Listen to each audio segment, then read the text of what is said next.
તુરિયા પાત્રાનું શાક, જે ઘરના બેઝિક મસાલાથી આજે બનાવીશું અને તે પણ પાત્રા બાફ્યા વગર ઇન્સ્ટન્ટ પાત્રા બનાવી અને શાકમાં જ બાફી અને શાક તૈયાર કરીશું.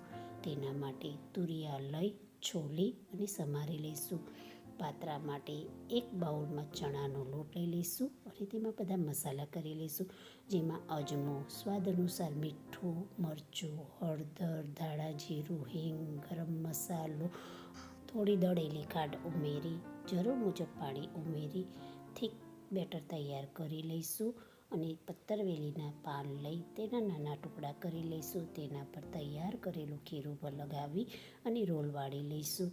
આ રીતે બધા રોલ વાળી તૈયાર કરી લઈશું. શાક વઘારવા માટે કઢાઈમાં 2 થી 3 ચમચી જેટલું તેલ ગરમ કરવા મૂકી તેમાં જીરું, રાઈ, હિંગનો વઘાર કરીશું. તેમાં આદુ મરચાંની પેસ્ટ ઉમેરી અને થોડી સાતળી લઈશું. હવે તેમાં સમારેલા તુરિયા ઉમેરી લઈશું અને બધા મસાલા કરી લઈશું, જેમાં સ્વાદ અનુસાર મીઠું, મરચું, હળદર ઉમેરી બરોબર હલાવી અને 1 મોટો ગ્લાસ પાણીનો ઉમેરી લઈશું. પાણી ઉકળે ત્યારે તેમાં તૈયાર પત્તરવેલીને તેમાં ઉમેરી હલાવી વાટકામાં થોડું પાણી ઉમેરી અને તે પણ પાણી શાકમાં ઉમેરી લઈશું. ઢાંકી અને શાકને સિજવા દઈશું. મારો વિડીયો તમને પસંદ આવતો હોય તો લાઇક, સબસ્ક્રાઈબ, શેર કરશો. શાક સિજી જાય ત્યારે તેને રોટલી સાથે સર્વ કરીશું.